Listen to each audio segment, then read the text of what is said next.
All right, these are Hillary's own words at the debate. "I'm thrilled," she said, "to talk about the Clinton Foundation."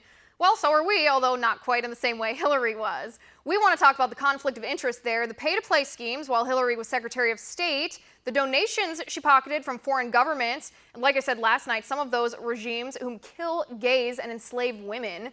So here tonight to break all this down is foreign policy and national security reporter for the Daily Caller News Foundation, Sagar Enjeti. Sagar, good to see you. Thanks for having me, Liz. All right, Sagar, it's basically a laundry list, so let's go through it. These are essentially the sketchiest donors to the Clinton Foundation, and let's start with Saudi Arabia. Sagar, tell us what you know. Right, so what we know here is that Saudi Arabia has donated up to $25 million to the Clinton Foundation whenever she disclosed that she was going to be Secretary of State in 2009. What we also know is that those donations included ones personally from the royal family of Saudi Arabia under the guise of a Friends of Saudi Arabia donation. So we have multi-millions of dollars from the Kingdom of Saudi Arabia's government, from its ruling family, to the Clinton Foundation both before and after Clinton served as U.S. Secretary of State.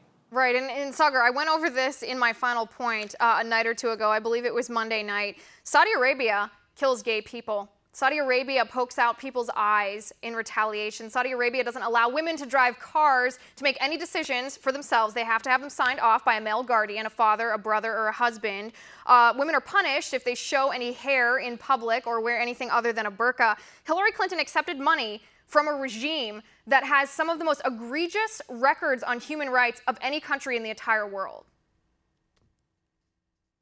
Yeah, that's right. And it's something that's particularly troubling because Clinton, if she's elected president, she's going to have to deal with Saudi Arabia significantly. And she's going to have to, try and maintain that relationship with Saudi Arabia, balance it in terms of Syria and Iran.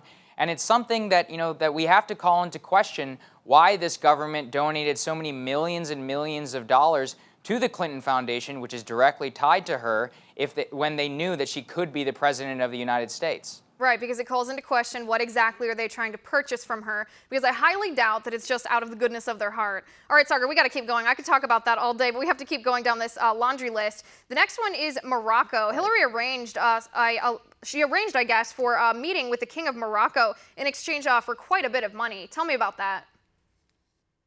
Right. So what we know is that after Secretary Clinton, after she left the United States government, she arranged for a $12 million donation to the Clinton Foundation. And in exchange for that, the Clinton Foundation would host an international conference in Morocco in which she would meet with the King of Morocco at that time. And this is something that's explicitly laid out by Clinton's own aide, Huma Abedin, in an email to John Podesta, acknowledging that it doesn't exactly look good. But what we know here is that the donation was specifically for the meeting itself because, and as we can surmise, is that the King of Morocco thought that he was buying himself a meeting with the next president of the United States. Right, and for Hillary's aides to say that it doesn't look good, that's the understatement of the year. This is obviously paying for access to the Secretary of State of the United States, who potentially could be the President of the United States. This, of course, the woman who claims to be fighting for those oppressed, fighting for the middle class, fighting for people, low-income people, poor people, people in poverty. But no, you can't get access to her unless you pay $12 million, apparently. All right, Sagar, let's move on to the next thing. This one I think is one of the sketchiest ones of all. This is Hillary Clinton's ties to Russian uranium companies. Tell me what you know about that.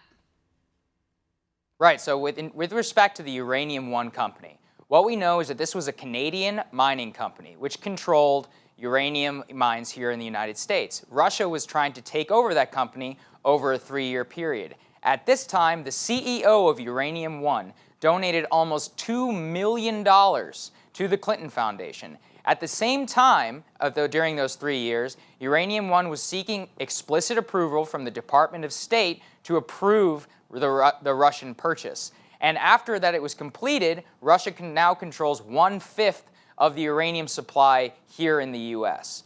And Bill Clinton was paid nearly $500,000 for a speech in Moscow shortly afterwards. The Russian company that took this uranium mining company over has deep ties to the Kremlin.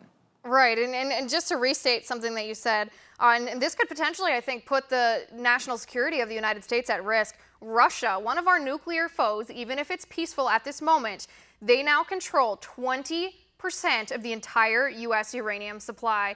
That's nothing to bypass. That's nothing to just brush off as shady connections. That's something that we should all be concerned about, especially if Hillary Clinton is going to be president. Sagar, this is the fourth sketchy tie here, and this is to an Indonesian tobacco magnate. Tell me what you know. Right, so what we know here is that he donated approximately $2 million to the Clinton Foundation and then secured himself almost $100 million in loans underwritten by the United States government while Hillary Clinton was serving as U.S. Secretary of State. And I think what we're seeing here is a pattern in which we have questionable donations tied to questionable decisions. Whether or not there was impropriety or not, that's something that should have been disclosed either by the Clinton Foundation or the Department of State's Ethics Office, which was supposed to be working with the foundation at the time.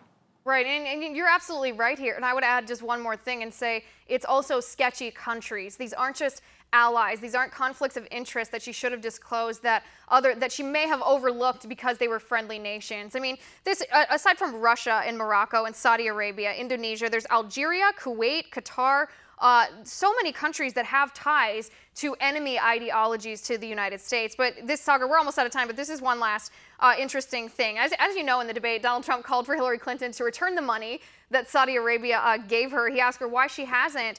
But your organization, the Daily Caller News Foundation, did an analysis and found that if she returned money from countries who abuse women, and who abuse homosexuals, Sagar, tell us how much money that would amount to. It would amount to almost $56 million. Right, and that's absolutely incredible that she would accept that much money. On that note, I don't think we have anything more to say on the topic, so Sagar, thanks for being here. I appreciate it. Our final tipping point of the night, well, we've been on air for 1 year now, and I have a few reflections that I'd like to share with you, if I may, when we come back.